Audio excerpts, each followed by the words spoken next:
For weeks, Mullin heard the voices of his parents telling him to commit murder to help prevent disastrous earthquakes from destroying California. Herbert Mullin was born on April 18, 1947 in Salinas, California, but 5-year-olds moved to a farming community outside of San Francisco. His parents were Martin Mullin and Jean Mullin. His father was a World War II hero who worked as a furniture salesman, all normal. He was a strict parent but never abusive. He would take Mullin out and teach him how to use a gun. Suppose this was a father-son bonding time. His mother, I couldn't find much information on other than she was a devoted Catholic. If you do happen to know more about Jean, pop it in the comments. I'd love to know more about her. Mullin's childhood seemed good. They did later move again to Felton in Santa Cruz County, where Herbert joined their high school. He was popular, he had girlfriends, he played varsity football. He was voted most likely to succeed. He graduated in 1965. He later went to college to study engineering, but decided that he may consider following his father's footsteps by joining the military. So where did Herbert's life go wrong?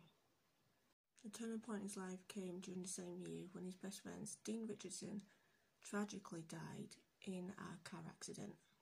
Herbert started building shrines dedicated to Dean, where he would spend several hours just sitting there. This led to the obsession with reincarnation. Later, Mullins came to believe that his friend's passing was of some grand cosmic plan and changed his major to philosophy, taking up independent studies of Eastern religions. Fast forwarding to 1968 when Mullins broke up with his girlfriend after voicing his beliefs in being gay. The following year, 1969, he allowed his family to commit him to the Mendocino State Hospital. For anyone that doesn't know, this was an asylum for the insane. I know, right? Mullins, however, did leave just 6 weeks after going in. Guess he must have believed he didn't belong there. I don't know. Anyways, in the following years he drifted in California in small-time jobs. He took up yoga, meditation, even attempted to join the priesthood. Not really signs of someone who'd become a serial killer. Well, I guess a lot can happen in 3 years. And it did. Mullins started taking LSD and marijuana. As we know, these are drugs that cause hallucinations. Mullins would be known in his apartment for pounding on the floor and talking to people that weren't even there. And over time, Mullins was diagnosed by 3 separate doctors to being schizophrenic. He claimed on several occasions to be hearing voices that told him to kill people to save the world from an earthquake. This all came in 1972 after a mathematician predicted that on January the 4th, 1973, there would be a devastating earthquake on northern California. And this led to the voices in Mullins' head telling him that he would have to make human sacrifices to prevent the disaster. With this in mind, on October 13th, 1972, Herbert Mullin killed 55-year-old hitchhiker Lawrence White with a baseball bat. His second victim came less than 2 weeks later. This was Collishan Mary Guilfoyle. She was just 24 years old when he picked her up from the side and killed her.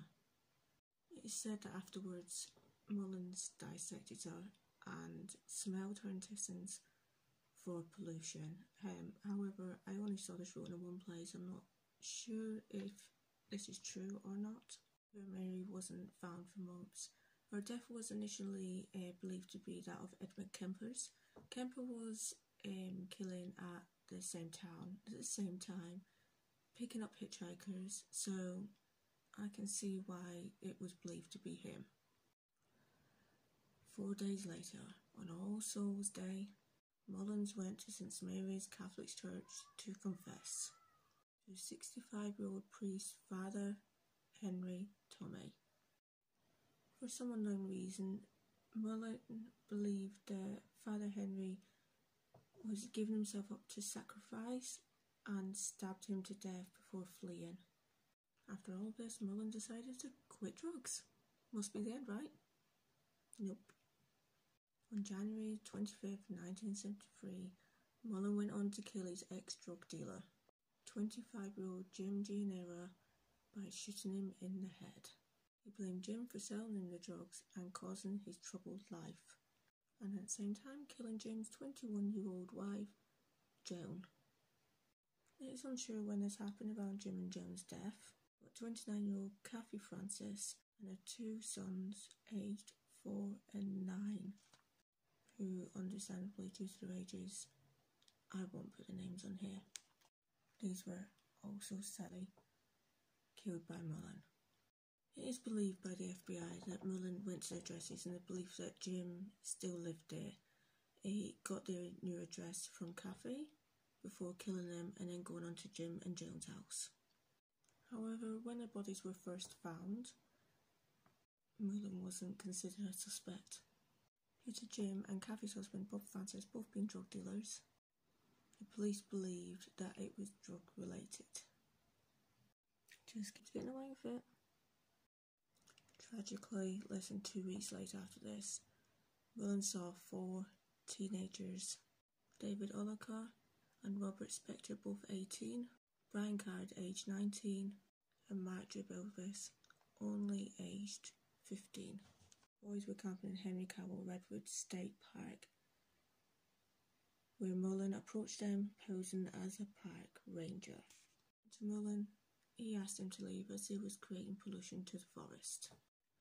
And when they dismissed him, he claims they telepathically gave him permission to kill them. He then pulled out his gun and he shot them one by one in the tent, where they would later not be found for a week after he had committed another crime. Thankfully, on this next crime, Mullin was arrested. After taking a rifle from the same campsite, Mullin shot 72-year-old Fred Perez right in the heart. Luckily, a neighbour witnessed this and called police, or who knows how many more, after the 13 sadly killed by Mullin would have died. When arrested, Mullin did not resist at all. However, at the police station, whenever Mullin was asked a question, he would respond by shouting the word, "Silence!" A big issue through Mullin's trial was establishing whether he was eligible for the insanity plea. On August 19, 1973, at just age 26, Herbert Mullin was convicted. He was given 8 counts of second-degree murder, this being due to insanity, and 2 counts of first-degree murder, the premeditated murders of Jim Gianera and Kathy Francis. Mullin is currently serving his sentence at the Mule Creek State Prison in Lone, California. As of the 18th of March 2021, Mullin has been denied parole 11 times at the age of 73 and will not be eligible for parole for at least another 7 years. I would like to hear all of your opinions on his convictions. Drop a comment below. Guys, this is also my very first YouTube video. I do apologise if I have missaid any names wrong. I would also like comments on how to improve my videos, light and sound, what I would need. All would be gratefully accepted. If you thought I did okay, give me a like, please. I will do these videos every Sunday. This is what I love talking about. Thank you very much for watching to the end, and stay safe.